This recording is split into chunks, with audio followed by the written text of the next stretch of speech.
नमस्कार दोस्तों, स्वागत है आप सबका हमारे चैनल नर्सिंग कैरियर क्लब के पैरामेडिकल के ऑनलाइन सेक्शन में। दोस्तों, हम इस सेक्शन में डिप्लोमा इन ऑपरेशन थिएटर के first year course obstetric and gynaecology के बारे में पढ़ेंगे। दोस्तों, आप सबका ज़्यादा समय न लेते हुए मैं अपने कोर्स को शुरू करता हूं। दोस्तों, आज का हमारा 10वां चैप्टर है disease of vulva, vagina and STD in females.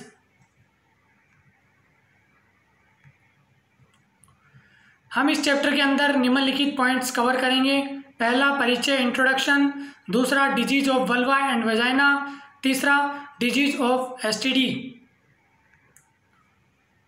तो ज़्यादा वक्त न लेते हुए मैं इंट्रोडक्शन के साथ हमारे चैप्टर को स्टार्ट करता हूं।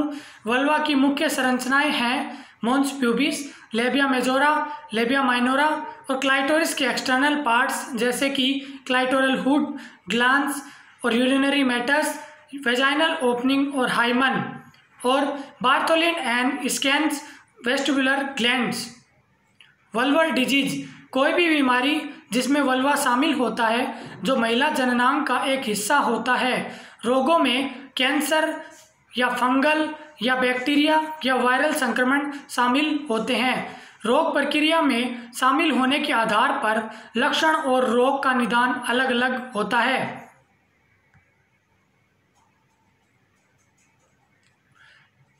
वल्वा महिला के जननांगों का बाहरी हिस्सा होता है। कुछ समस्याएं वल्वर एरिया में हो सकती है जैसे कि वेजाइनिटिस या वल्वोवेजाइनिटिस, वल्वा और वेजाइना की सूजन या संक्रमण, एलर्जी के कारण त्वचा की समस्याएं, वल्वर कैंसर, वल्वर डायनिया और वल्वर पेन। कोल्पिटस या वेजाइनिटिस वेजाइना की सूजन को संदर्भित करता है। पैथोलॉजिकल वेजाइनल डिस्चार्ज और एपिथेलियल रेडनिंग विशिष्ट लक्षण होता है।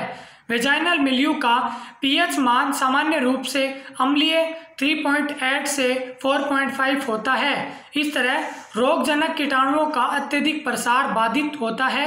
इस मिल्यू के लिए लैक्टिक एसिड बैक्टीरिया रिस्पॉन्सिबल होता है। इन्हें डोडलेंस बैक्टीरिया कहा जाता है और ये एस्ट्रोजन के आधार पर लैक्टिक एसिड का उत्पादन करते हैं। अकॉर्डिंगली अगर लैक्टिक एसिड बैक्टीरिया रोक दिया जाए तो वेजाइनल फ्लोरा डिस्टर्ब होते हैं, सर्वाइकल म्यूकस और मेंस्ट्रुअल ब्लड क्षारीकरण होता है। अदर इरिटेशन से lack of oestrogen, diabetes mellitus, foreign body जैसे tampons, vaginal douches, sexual contact और एंटीबायोटिक हो सकता है। Pathogens of कोल्पिटस। वेजाइना की सूजन कई कारणों से हो सकती है जिनमें मुख्य कारण शामिल है बैक्टीरियल संक्रमण, बैक्टीरियल वेजोनिसिस, कैंडिडा के साथ फंगल संक्रमण, वेजाइनल थ्रस, ट्रिकोमोनासिस। तो दोस्तों, बात करते हैं पगेट डिजीज की। Paget of the vulva PDV की बीमारी एक दुर्लभ बीमारी होती है जो वल्वा के सभी नियोप्लाज्म का लगभग 1% होती है। पीडीवी वाले लगभग 10 से 30% रोगियों में इन्वेसिव एडेनोकार्सिनोमा होता है। इन रोगियों में पीडीवी ज़्यादातर उच्च पुनरावृत्ति दरों के साथ अग्रेसिव होती है। सामान्य तौर पर इंसेवा कैंसर की उत्पत्ति वल्वा में होती है, हालांकि यह यूरेथ्रा, रेक्टम और ब्लैडर जैसे अन्य अंगों में उत्पन्न हो सकती है। बात करते हैं सिम्टम्स की, लक्षणों की। लक्षणों में लंबे समय से चली आ रही टेंडरनेस, इचिंग, इरिटेशन और बर्निंग सेंसेशन दोनों शामिल होते हैं। पगेट डिजीज आमतौर पर धीमी गति से बढ़ने वाला ट्यूमर होता है। पगेट कोशिकाएं एपिडर्मिस से डर्मिस में कभी कभी फैल सकती है। आमतौर पर क्षेत्रीय लिम्फ नोड में मेटास्टेसिस का कारण बन सकती है। Lungs, bones, adrenal glands and liver अन्य संभावित मेटास्टेसिस साइट होती है। हालांकि यूरिनरी ब्लैडर से मेटास्टेसिस दुर्लभ होती है। आमतौर पर लक्षण 2 साल या डायग्नोसिस से पहले मौजूद होते हैं। घाव कई बार दर्दनाक हो सकते हैं, हालांकि कुछ व्यक्ति डायग्नोसिस के दौरान एसिम्प्टोमेटिक होते हैं। हालांकि रेसेज की उपस्थिति कन्फ्यूजन उत्पन्न करती है। अन्य समान वल्वर रेसेज के साथ भ्रम पैदा कर सकती है।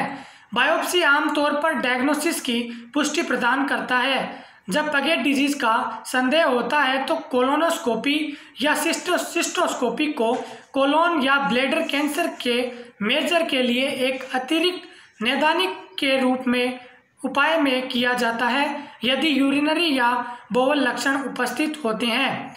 उपचार ट्रीटमेंट कुछ स्थितियों में नॉन सर्जिकल उपचार जैसे कि photodynamic therapy, topical chemotherapy, radiotherapy, CO2 laser ablation का भी उपयोग किया जाता है।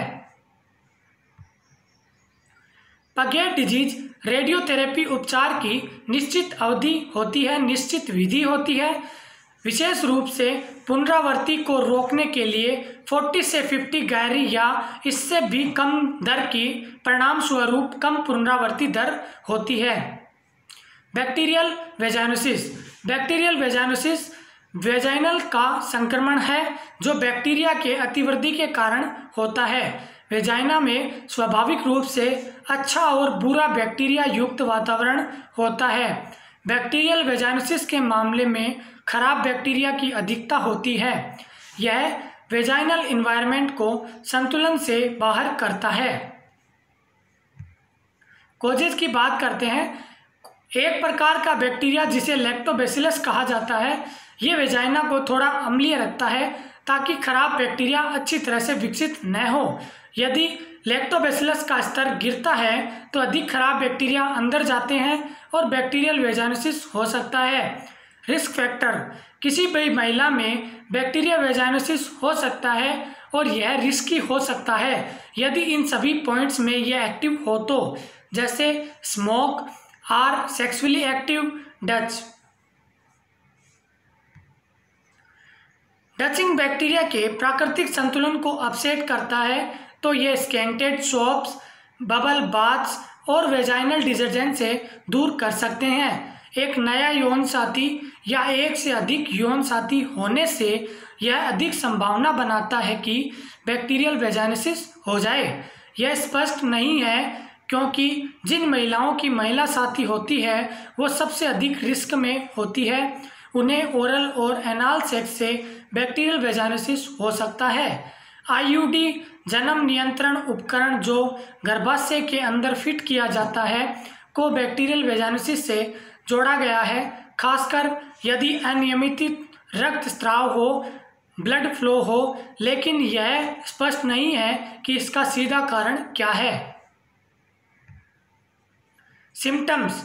बीवी वाली महिलाओं में कोई लक्षण नहीं होते हैं लेकिन ये शामिल हो सकते हैं जैसे कि पेशाब करते समय जलन का महसूस होना, सेक्स के बाद स्ट्रॉन्गर फिश स्मेल का आना, खुजली होना, थिन वाइट, ब्राउन या ग्रीन कलर का डिस्चार्ज होना। यह यीस्ट इन्फेक्शन के समान नहीं होता है। उन लोगों में अक्सर एक थिक वाइट डिस्चार्ज होता है जिसमें कोई स्मेल नहीं होती है। तो अब बात करते हैं डायग्नोसिस की। डॉक्टर मेडिकल हिस्ट्री के बारे में पूछते हैं और उनका फिजिकल एग्जामिनेशन करता है। इसमें पेल्विक एग्जाम और सिंपल टेस्ट कर सकते हैं जिसमें शामिल है वेजाइना का pH या अम्लता स्तर की जांच करना, जीवाणुओं को कवर की हुई सेल को देखने के लिए वेजाइना से डिस्चार्ज का सैंपल लेना। उपचार। बैक्टीरियल वेजाइनोसिस के उपचार के लिए एंटीबायोटिक्स का उपयोग करते हैं। यह मुंह से ली जाने वाली गोली हो सकती है या क्रीम या जेल को वेजाइना में डाली जाने वाली हो सकती है। 5 से 7 दिनों के लिए सबसे अधिक उपचार की आवश्यकता होती है। मेडिसिन को पूर्णतः लेनी चाहिए चाहे लक्षण खत्म ही क्यों ना हो जाए। अगर यह जल्दी चला जाता है तो भी कुछ समय बाद इसके वापस फैलने या संक्रमण होने की संभावना रहती है। फोर्थ अपन बात करते हैं वेजाइनिटिस की। एक संक्रमण या वेजाइना की सूजन को वेजाइनिटिस कहा जाता है। सबसे इसके आम प्रकार है बैक्टीरियल वेजाइनोसिस, कैंडिडा और yeast infection, chlamydia, gonorrhoea, reaction on allergic non infectious vaginitis, trichomoniasis, viral vaginitis. Symptoms की बात करते हैं तो एक महिला की वेजाइना से डिस्चार्ज होता है जो आमतौर पर स्पष्ट या स्लाइटली क्लाउडी होता है। हिस्सों में यह है कि वेजाइना खुद को कैसे साफ करती है। इसमें वास्तव में एक गंध या खुजली नहीं होती है। बहुत कम मात्रा में पतला या पानी का स्राव और महीने के दूसरे समय में यह अधिक मोटा होता है और अधिक होता है। जब डिस्चार्ज में बहुत अधिक ध्यान योग्य देने वाली जलन या खुजली होती है तो यह समस्या होती है। दिन के किसी भी समय में जलन होती है। वेजाइनल डिस्चार्ज रंग बदलता है, हैवियर होता है और अलग अलग गंध प्रोड्यूस करता है। वेजाइना के आसपास या बाहर जलन, सूजन या खराश होती है। पेशाब करने पर जलन का अनुभव होता है। सेक्स के दौरान अनकंफर्टेबल महसूस होता है। ट्रीटमेंट की बात करें तो उन कपड़ों से बचना चाहिए जो गर्मी और नमी बनाए रखते हैं। Nylon underwear, tight jeans, non breathable gym shorts and leggings और एक कॉटन पैनल के बिना पैंटी हाउस से यीस्ट इन्फेक्शन पैदा हो सकता है। दही खाने से एक्टिव कल्चर के साथ लेबल की जांच करें और इससे संक्रमण को कम करने में मदद मिल सकती है। सेक्सुअल पार्टनर के बीच संक्रमण को रोकने के लिए कॉन्डोम सबसे अच्छा तरीका है। अगर डॉक्टर सलाह दे तो पैप स्मीयर सहित हर साल एक पूर्ण स्त्री रोग संबंधी परीक्षण करवा लेना चाहिए।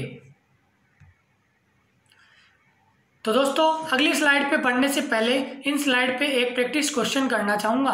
Practice question number 1, Paget disease are extend from. A option है dermis to epidermis, B option है एपिडर्मिस टू डर्मिस तक, सी ऑप्शन है ए और बी, डी ऑप्शन है इनमें से कोई नहीं, नन ऑफ देम। तो इसका सही आंसर होगा बी, एपिडर्मिस से डर्मिस तक। पगेट डिजीज एपिडर्मिस से डर्मिस तक फैलती है या एक्सटेंड होती है। सेक्सुअली ट्रांसमिटेड डिजीज, एसटीडी शब्द का उपयोग यौन संपर्क के माध्यम से एक व्यक्ति से दूसरे व्यक्ति में पारित होने वाली स्थिति को संदर्भित करने के लिए किया जाता है। एसिडिटी वाले किसी भी व्यक्ति के साथ अनप्रोटेक्टेड वेजाइनल, एनाल और ओरल करके एसटीडी को कॉन्ट्रैक्ट कर सकते हैं। एसटीडी को यौन संचारित संक्रमण, एसटीआई या वेनरेबल डिजीज वीडी भी कहा जा सकता है। इसका मतलब यह नहीं है कि एसटीडी संचारित होने का एकमात्र तरीका है। विशिष्ट एसटीडी के आधार पर संक्रमण निडल और ब्रेस्ट फीडिंग के माध्यम से भी प्रसारित होता है। बात करते हैं पुरुषों में एसटीडी के लक्षण। बिना लक्षण के भी एसटीडी होना संभव है, लेकिन कुछ एसटीडी स्पष्ट लक्षण पैदा करते हैं। पुरुषों में सामान्य लक्षणों में शामिल हैं सेक्स या पेशाब के दौरान दर्द या तकलीफ होना, घाव, छाले या चकत्ते पेनिस के आसपास, एनस पर, बटक्स पर, थाई पर या माउथ पर हो जाते हैं। पेनिस से असामान्य डिस्चार्ज या रक्तस्राव, पेन या टेस्टिकल्स का सूजन आना। महिलाओं में एसटीडी के लक्षण, कई मामलों में एसटीडी के ध्यान देने योग्य लक्षण नहीं होते हैं। जब ये लक्षण दिखते हैं तो महिलाओं में सामान्य एसटीडी लक्षण शामिल होते हैं, जैसे कि सेक्स या पेशाब के दौरान दर्द या असहज महसूस करना, सॉर्स, बम्स और वेजाइना, एनस, बटक्स, थाई और माउथ और इनके आसपास रैशेज का होना, घाव, छाले या चकत्ते वेजाइना के आसपास, एनस पर, बटक्स पर, थाई पर या माउथ पर हो जाते हैं। वेजाइना से असामान्य स्राव या रक्तस्राव का होना, वेजाइना में या उसके आसपास खुजली होना। एसटीडी के प्रकार, कई अलग अलग प्रकार के संक्रमण यौन संचारित हो सकते हैं। इनमें पहला है क्लेमाइडिया। एक निश्चित प्रकार का बैक्टीरिया क्लेमाइडिया का कारण बनता है। यह सबसे अधिक होने वाली एसटीडी है। क्लेमाइडिया वाले कई लोगों में कोई ध्यान देने योग्य लक्षण नहीं होते हैं। जब लक्षण विकसित होते हैं तो वे अक्सर शामिल होते हैं, जैसे पेशाब या सेक्स के दौरान दर्द या असहज महसूस होना, पेनिस और वेजाइना द्वारा ग्रीन और येलो डिस्चार्ज होना, लोअर एब्डोमेन में दर्द होना। यदि इसको अनट्रीटेड छोड़ दिया जाए, अनुपचारित छोड़ दिया जाए तो क्लेमाइडिया हो सकता है। यूरेथ्रा, प्रोस्टेट ग्लैंड और टेस्टिकल्स का इन्फेक्शन, पेल्विक इन्फ्लामेटरी डिजीज या फिर इनफर्टिलिटी। यदि गर्भवती महिला को क्लेमाइडिया होता है तो बच्चे के जन्म के दौरान वह उसे दे सकती है, तो बच्चे में डेवलप हो सकते हैं जैसे कि न्यूमोनिया, आई इन्फेक्शन या फिर ब्लाइंडनेस। ट्रीटमेंट में एजिथ्रोमाइसिन एक एंटीबायोटिक है जिसे आमतौर पर सिंगल लार्ज डोज में निर्धारित किया जाता है। डॉक्सीसाइक्लिन एक एंटीबायोटिक है जिसे लगभग 1 सप्ताह तक प्रतिदिन 2 बार लेना चाहिए। एचपीवी एक वायरस है जिसे अंतरंग त्वचा या यौन संपर्क के माध्यम से एक व्यक्ति से दूसरे व्यक्ति में पारित किया जा सकता है। वायरस के कई अलग अलग स्ट्रेन्स होते हैं, कुछ दूसरों की तुलना में अधिक खतरनाक होते हैं। एचपीवी का सबसे आम लक्षण जेनाइटल्स, माउथ और थ्रोट पर वार्ट्स का होना होता है। एचपीवी संक्रमण के कुछ उपभेदों से कैंसर हो सकता है, जिसमें शामिल है oral cancer, cervical cancer, vulvar cancer, penile cancer या फिर रेक्टल कैंसर।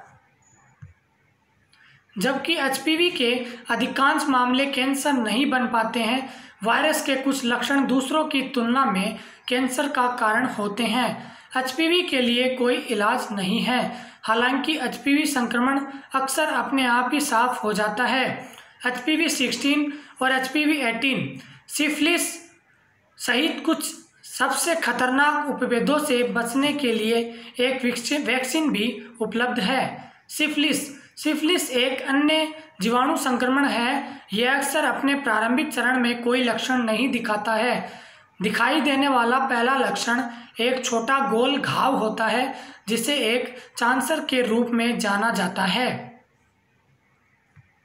यह चांसर जेनाइटल्स, एनस और माउथ पर विकसित हो सकता है। यह दर्द रहित लेकिन बहुत ही संक्रामक होता है। सिफिलिस के लक्षणों में शामिल हैं जैसे कि रेस, फैटिग, फीवर, हेडेक और जॉइंट पेन। इसमें वेट लॉस, हेयर लॉस भी शामिल होते हैं। यदि इसको अनट्रीटेड छोड़ दिया जाता है तो यह लास्ट स्टेज सिफिलिस हो सकता है, जिसमें loss of vision, loss of hearing, loss of memory, mental illness, infection of the brain और स्पाइनल कॉर्ड, हार्ट की डिजीज, डेथ भी हो सकती है। ट्रीटमेंट: सिफिलिस का उपचार एंटीबायोटिक दवाओं के साथ आसानी से किया जाता है। हालांकि नवजात शिशु में सिफिलिस संक्रमण घातक हो सकता है। यही कारण है कि सभी गर्भवती महिलाओं को सिफिलिस के लिए जांचना महत्वपूर्ण होता है। सिफिलिस का उपचार जितना पहले किया जाता है उतना ही कम यह शरीर को नुकसान पहुंचाता है, उतना ही कम यह नुकसानदायक होता है। तो दोस्तों, अगली स्लाइड पे बढ़ने से पहले मैं इन स्लाइड पे एक और प्रैक्टिस क्वेश्चन करना चाहूँगा। क्वेश्चन नंबर 2, सिफिलिस का पहला लक्षण कौन सा है जिसे चांसर के चैंक के रूप में भी जाना जाता है? ए गोल गला, बी खुजली, सी लालपन, डी सूजन। इसका सही आंसर होगा ए ऑप्शन, राउंड सोर। तो दोस्तों, बात करते हैं एचआईवी की। एचआईवी प्रतिरक्षा प्रणाली को नुकसान पहुंचाता है और अन्य वायरस या बैक्टीरिया और कुछ कैंसर को संकुचित कर रिस्क बढ़ाता है। यदि इसका इलाज न किया जाए तो स्टेज 3 एचआईवी हो सकता है, जिसे एड्स कहा जाता है। लेकिन आज के उपचार के साथ एचआईवी के साथ रहने वाले कई लोग कभी भी एड्स का विकास नहीं करते हैं। प्रारंभिक या तीव्र चरणों में फ्लू के लोगों के साथ एचआईवी के लक्षणों में पहचानने में गलती हो सकती है। उदाहरण के लिए शुरुआती लक्षणों में शामिल होते हैं जैसे कि fever, chills, aches and pains, swollen lymph node, sore throat, headache, nausea या फिर रेसेज। ये प्रारंभिक लक्षण आमतौर पर 1 या 1 महीने के भीतर स्पष्ट होते हैं। उस बिंदु से एक व्यक्ति में कई वर्षों तक सीरियस या प्रेसिडेंट लक्षणों को विकसित किए बिना एचआईवी हो सकता है। अन्य लोग इस तरह के लक्षण पैदा कर सकते हैं: recurrent fatigue, fevers, headache, stomach issue.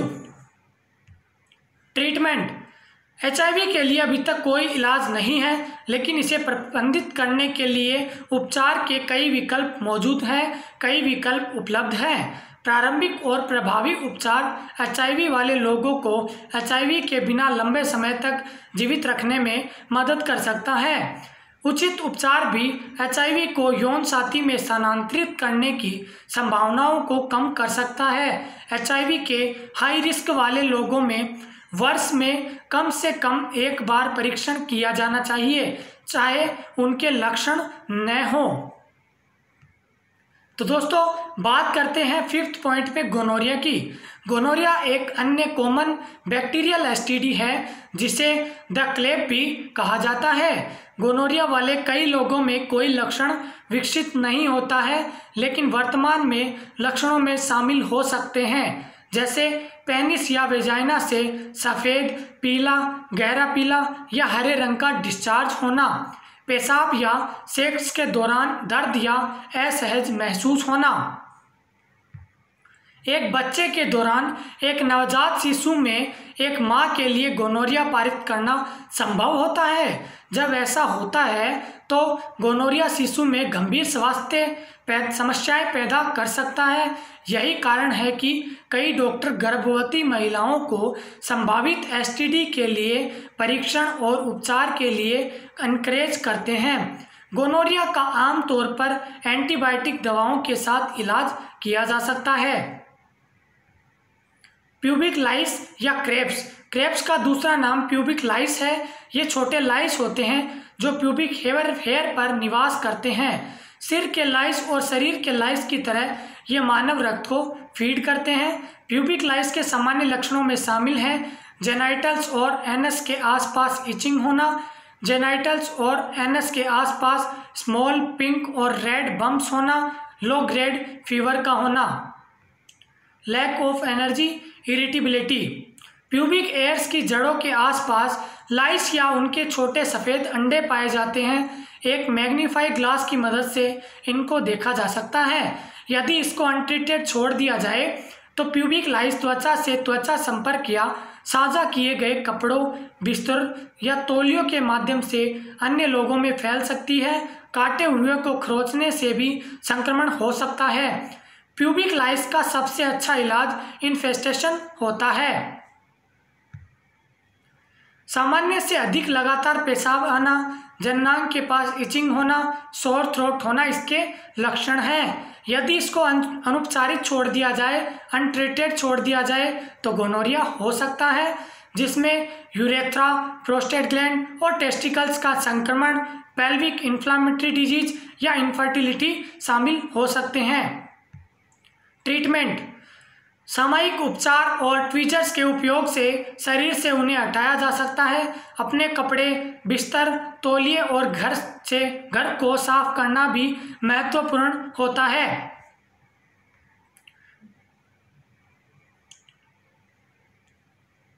ट्रिकोमोनासिस 6 number. ट्रिकोमोनासिस एक परजीवी के कारण होने वाला एक आम यौन संचारित संक्रमण होता है। महिलाओं में ट्रिकोमोनासिस एक दुर्गंधपूर्ण वेजाइना स्राव, जेनाइटल खुजली और पेनफुल पेशाब का कारण बन सकता है। जिन लोगों में ट्रिकोमोनासिस होता है उन्हें आमतौर पर कोई लक्षण नहीं होते हैं। जिन गर्भवती महिलाओं में ट्रिकोमोनासिस होता है उनके बच्चों को समय से पहले प्रसव कराने का अधिक जोखिम हो सकता है। ट्रिकोमोनासिस का कारण बनने वाले जीव के साथ पुनर्निर्धारण को रोकने के लिए दोनों भागीदारों का इलाज किया जाना चाहिए। सिम्टम्स, लक्षण: ट्रिकोमोनासिस वाले कई महिलाओं और अधिकांश पुरुषों में कोई लक्षण नहीं होता है। महिलाओं के लिए ट्रिकोमोनासिस लक्षण शामिल हैं अक्सर एक दुर्गंध युक्त वेजाइनल डिस्चार्ज जो सफ़ेद, ग्रे, पीला या हरा हो सकता है। Genital redness, burning, itching, urination और सेक्सुअल इंटरकोर्स के दौरान पेन। ट्रिकोमोनासिस शायद ही कभी पुरुषों में लक्षणों का कारण बनता है। जब पुरुषों में लक्षण होते हैं तो इनमें हालांकि शामिल हो सकते हैं पेनिस में इरिटेशन होना, यूरिनेशन और इजाकुलेशन के बाद जलन होना, पेनिस द्वारा डिस्चार्ज होना। कोजेज। ट्रिक्योमोनासिस एक कोशिका वाले प्रोटोजोआ के कारण होता है, एक प्रकार का छोटा परजीवी जो संभोग के दौरान लोगों के बीच ट्रेवल करता है। एक्सपोजर और संक्रमण के बीच इंक्यूबेशन पीरियड अज्ञात होता है, लेकिन इसे 4 से 28 दिनों तक माना जाता है। इसमें मल्टीपल सेक्सुअल पार्टनर, अन्य यौन संचारित संक्रमणों की हिस्ट्री, ट्रिक्योमोनासिस के पिछले एपिसोड, कंडोम के बिना सेक्स आदि रिस्क फैक्टर शामिल होते हैं। कॉम्प्लिकेशन। गर्भवती महिलाएं जिनमें ट्रिक्योमोनासिस हो सकता है, समय से पहले प्रसव होना, बेबी अगर लो बर्थ वेट का हो तो जब बच्चा बर्थ कैनाल से गुजरता है तो बच्चे में इन्फेक्शन स्थानांतरित होता है। प्रिवेंशन। अन्य यौन संचारित संक्रमणों के साथ ट्रिक्योमोनासिस को रोकने का एकमात्र तरीका सेक्स से दूर रहना है। अपने रिस्क को कम करने के लिए हर बार सेक्स करते समय सही तरीके से कॉन्डोम का प्रयोग करना चाहिए। Herpes HSV herpes simplex virus के कारण होने वाला एक संक्रमण है। यह external genitalia, anal region, mucosal surface, skin और शरीर के अन्य हिस्सों को प्रभावित करता है। हर्पिस सिम्प्लेक्स वायरस, जिसे HSV भी कहा जाता है, एक संक्रमण है जो हर्पिस का कारण बनता है। हर्पिस शरीर के विभिन्न हिस्सों में दिखाई दे सकता है, आमतौर पर जेनाइटल या माउथ पर। हर्पिस सिम्प्लेक्स वायरस के 2 प्रकार होते हैं। HSV-1 मुख्य रूप से मौखिक हर्पिस का कारण बनता है और आमतौर पर ठंड, घावों और बुखार, मुंह के आसपास, चेहरे पर फफोलों के लिए जिम्मेदार होता है। HSV-2 मुख्य रूप से जननांग हर्पिस का कारण बनता है और आमतौर पर जेनाइटल हर्पिस फैलने के लिए जिम्मेदार होते हैं। कारण या कोजेज। हर्पिस सिम्प्लेक्स वायरस एक संक्रामक वायरस है जो एक व्यक्ति से दूसरे व्यक्ति में डायरेक्ट कॉन्टैक्ट के माध्यम से स्थानांतरित होता है। बच्चे अक्सर HSV-1 को संक्रमित वयस्क के शुरुआती संपर्क से अनुबंधित होते हैं। ये फिर अपने जीवन के लिए वायरस को अपने साथ ले जाते हैं। HSV-1 को जनरल इंटरेक्शन से अनुबंधित किया जा सकता है, जैसे एक ही बर्तन से खाना, लिप बाम साझा करना, किस करना। वायरस तब और अधिक तेजी से फैलता है जब संक्रमित व्यक्ति आउटब्रेक एक्सपीरियंस कर रहा हो। HSV-2 को उस व्यक्ति के साथ यौन संपर्क के रूपों में माध्यम से अनुबंधित किया जाता है जो HSV-2 से संक्रमित होता है। अनुमानित 20% यौन सक्रिय वयस्क होता है। Risk factor. यौन संचारित HSV के मामले में जब लोग कॉन्डोम या अन्य बिना बाधा विधियों द्वारा संरक्षित नहीं किए जाते हैं तो लोग रिस्क में अधिक होते हैं। HSV-2 के अन्य रिस्क फैक्टर में शामिल हैं जैसे कि कई यौन साथी का होना, कम उम्र में यौन संबंध बनाना, एक और यौन संचारित संक्रमण STI को होना, कमजोर प्रतिरक्षा प्रणाली होना, having a weekend immuno system का वीक होना। लक्षण: ब्लिस्टरिंग सोर्स, मुंह में या जेनाइटल्स पर पेशाब के दौरान दर्द का होना, इचिंग होना, फीवर होना, swollen lymph node, headache, tiredness, lack of appetite. इसके अलावा आंखों से भी यह फैलता है जिससे हर्पिस कैरेटस नामक एक स्थिति पैदा हो सकती है। इसमें आई, पैन, डिस्चार्ज और आंखों में किरकिरापन जैसे लक्षण हो सकते हैं। बात करते हैं डायग्नोसिस की। इस प्रकार के वायरस की डायग्नोसिस आमतौर पर एक शारीरिक परीक्षा के साथ की जाती है। डॉक्टर शरीर के घावों की जांच कर सकते हैं, कुछ लक्षणों के बारे में पूछ सकते हैं। यह जननांगों पर घाव होने पर डायग्नोसिस की पुष्टि करता है।